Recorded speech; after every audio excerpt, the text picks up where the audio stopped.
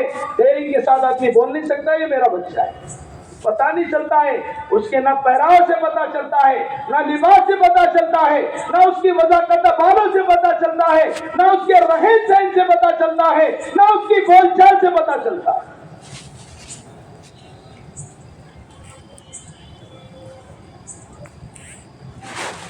اور اگر ہم نے اپنے بچوں کی فکر کی، اپنے گھر والوں کی فکر کی، یہی بچے ہمیں فرمائے کہ فرشتوں کی شکل میں ہماری نگاہوں کے سامنے نظر آئے، تو ان کو دیکھ کر اللہ یاد آئے گا، ان کو دیکھ کر لوگ رشک کریں گے، ان کو دیکھ کر لوگ زندگیوں کو بدلنے والے بنیں گے کہ ہمارے اپنے بچے کی زندگی کئی لوگوں کروڑوں انسانوں کی زندگی کے بدلنے کا سبب اور ذریعہ بنے۔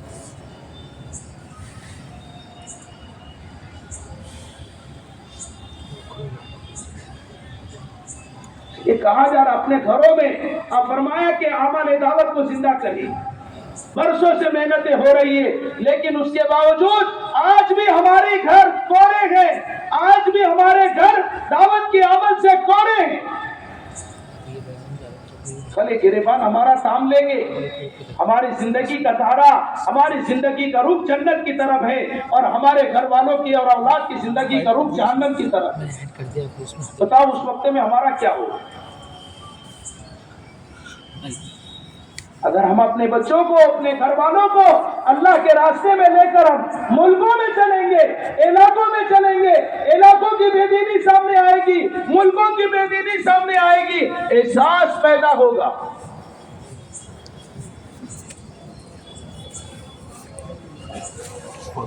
ملکوں کے احوال گھر میں بیٹھ کر معلوم نہیں پڑیں گے، علاقوں کے احوال گھروں میں بیٹھ کر کاروبار کو سجانے پر فرمایا کہ اس پر معلوم نہیں پڑیں گے، یہ تو ملکوں میں چلنا پڑے گا، ملکوں میں پھرنا پڑے گا، جب جا کر آپ کو پتا چلے گا کہ علاقوں کے حالات کیا ہے، ملکوں کے حالات کیا ہے۔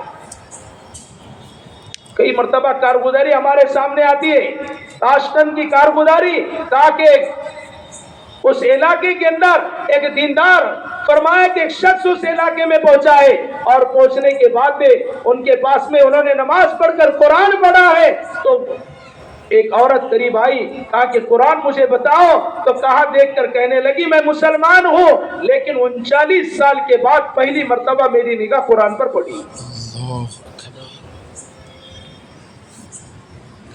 اور جن لوگوں نے محنت کا میدان بنایا، جو محنت کا میدان بناتے ہیں، کہا کہ گھروں میں بچے حافظ بن جاتے ہیں، گھروں میں بچے دیندار بن جاتے ہیں، گھروں سے بچے ولیوں کی صف میں کھڑے ہوئے نظر آ جاتے ہیں۔ گھروں میں اعمال دعوت کو زندہ کرو گے، اللہ ہماری اولادوں کو ولیوں کی صف میں کھڑا کرے گا، ہمارے گھروں سے ولایتیں تقسیم ہوگی۔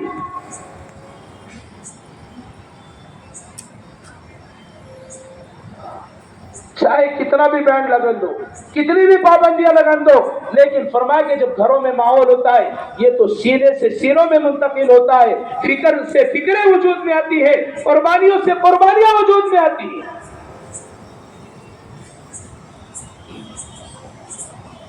ایک ملک ماسکو کے اندر ایک انجینئر صاحب جب پہنچے، جانے کے بعد میں مساجد بند تھی، 2 مسجدیں کھلی، جمعہ کا وقت، حکومت کی لیول پر وہاں پہنچے، پہنچنے کے بعد میں پتا چلا مسجد میں جانا منع ہے، لیکن ایک مسجد کھلی، مسجد میں پہنچے، دربان جو کھڑا ہوا تھا اس نے کہا کہ دیکھو آپ کو اگر پکڑ لیا جائے گا اس کا میں ذمہ دار نہیں رہوں گا۔ کہا کوئی بات نہیں، مجھے تو نماز پڑھنا ہے۔ کہا نماز پڑھے۔ مسجد کے سامنے ایک ایمان والے کا مکان تھا، جیسے بچہ اس مکان سے نکل کر آیا اور ان کو کہا کہ آپ کو اشارے میں کہا، زبان سمجھتا نہیں تھا، اشارے میں کہا گھر پر آپ کو بلا رہے۔ جیسے وہ گھر میں گئے، دروازہ بند کر دیا گیا، انہیں کھانا کھلایا گیا، بات چیت ہوئی۔ انہوں نے کہا ہم بھی مسلمان ہیں۔ بچے سامنے آ کر بیٹھے، انہوں نے قرآن جیب میں سے نکالا، بچے سے کہا کہ قرآن پڑھو۔ بچہ پڑھنے کو تیار نہیں، پھر دوسری مرتبہ کہا، پھر پڑھنے کو تیار نہیں، پھر تیسری مرتبہ کہا، پڑھنے کو تیار نہیں۔ وہ کہتے ہیں جب میں نے آیت پڑھی یا ایھا الذین آمنوا قوا انفسکم واہلیکم نارا، جیسے میں نے شروع کیا، بچے نے جب پڑھنا شروع کیا تو روکنے سے بھی رکنے کو تیار نہیں۔ میں حیرت میں پڑ گیا، 3 مرتبہ کہا، پڑھنے کو تیار نہیں، اور اب روکنے سے رکتا نہیں، کیا بات ہے؟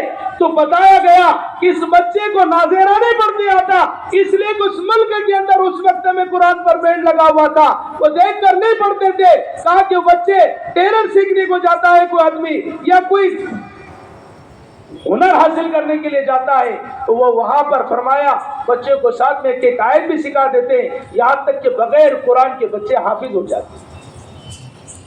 ہوتا ہے نا، آدمی نابینا دیکھ نہیں سکتے، لیکن آیت پڑھ کر سناؤ 2 مرتبہ 3 مرتبہ 4 مرتبہ، کئی نابینا آپ کو حافظ مل جائیں گے۔ تو کہا اس کا مقصد یہی ہے کہ اپنے گھروں کے اندر ایمانی ماحول کو قائم کر کر، اعمال دعوت کو گھروں میں قائم کر کر ہمارا گھر مدرسہ بھی بن جائے، ورنہ کہاں قرآن ہوگا، مسجدیں ہوگی، لیکن محنت نہیں ہوگی۔ تو فرمایا 50 سال کی زندگی گزر گئی ہوگی، سورہ فاتحہ بھی صحیح نہیں۔ اس کے لیے میرے دوستو بزرگوں، اللہ پاک نے ایک ذمہ داری دی ہے، ایک محنت دی ہے، جان مال کو اللہ پاک نے کہا کہ جنت کے بدلے میں خریدا ہے، اگر اس کا استعمال صحیح ہوگا اللہ اس کا بدل دنیا آخرت میں عطا فرمائیں گے۔ آج ہم دیکھ رہے ہیں یہ مال، یہ کمائیاں ہماری بنگلے بنانے کے لیے، کوٹیاں بنانے کے لیے، کاروبار سجانے کے لیے نہیں ہے۔ ہمارے جذبے ہو، ہماری کمائی ملکوں میں جانے کے لیے ہو، ہمارے کاروبار ملکوں میں جانے کے لیے ہو، مکانات کو تعمیر کرنے کے لیے، گارے مٹی میں صرف کرنے کے لیے، یہ جذبات ہمارے نہ ہو تو اللہ پاک جب کسی کے مال کو مردود قرار دیتے ہیں، اس کا مال گارے مٹی میں صرف کرتے ہیں۔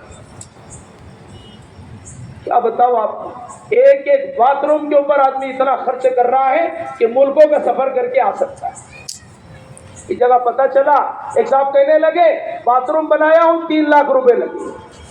کتنے لاکھ روپے لگے کیا لگا پتہ نہیں، 3 لاکھ میں 3 ملکوں کا سفر کر کر آئے گا۔ باتھ روم پر 3 لاکھ روپے خرچ ہو رہے، اور بیرون جانے کا جب فرمایا کہ عزائم لیے جا رہے اور بیرون کے تقاضے جب سامنے آ رہے تو ہماری گردن نیچے جھک رہی ہے کہ ہم کیسے جا سکتے۔ کہا نا ہماری مالداری کو دیکھنا ہے، ہماری وسعت کو دیکھنا ہے، اور ہماری فرمایا کہ مالداری کو دیکھنا ہے تو پھر ہماری شادیوں کو دیکھو۔ کسی نے کہا کائے کو دیکھو، پتہ چلے گا کہ کتنا مال ہمارے پاس ہے۔ اور ہماری غربت کو دیکھنا ہے تو کہا جماعت کے خرچے کو دیکھو۔ جب جماعت میں جانے کا ٹائم آیا تو کیا خرچے لکھنا ہے؟ بولے 1500۔ کیا لکھنا ہے؟ 2000 خرچ جماعت میں لکھنے کے لیے، جماعت میں جانے کے لیے 2000 خرچ لکھا رہا ہے، اور شادی 3 لاکھ کی کر رہا ہے۔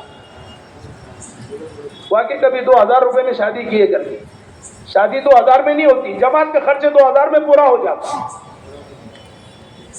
میرے دوستو بزرگوں، ہمارے عزائم ملکوں میں جانے کے ہوں گے، ملک ہمارے انتظار کر رہے، اگر ہمارے عزائم ہوں گے، ارادے ہوں گے، اللہ اسباب بنائے گا۔ مولانا یوسف صاحب رحمۃ اللہ علیہ فرمایا کرتے تھے اللہ سے کام کے لینے کے فیصلے کراؤ، جس دن اللہ کام کے لینے کے فیصلے کرے گا اس دن کام کے لیے جو لگے گا اللہ اپنے خزانے سے دے دے گا۔ اس کے لیے میرے دوستو بزرگوں، ہمارے سامنے پورے عالم کے اعتبار سے تقاضا ہے، بنگلے والی مسجد میں پورا عالم اٹھ کر آ رہا ہے، کئی ملک ایسے جو ہزار جماعتوں کے مطالبے کر رہے ہیں، ہندوستان کی جماعت ہمارے اپنے علاقے میں آئے، آ کر ہمیں دین بتائے، ہمارے علاقے میں دینی ماحول قائم کرے۔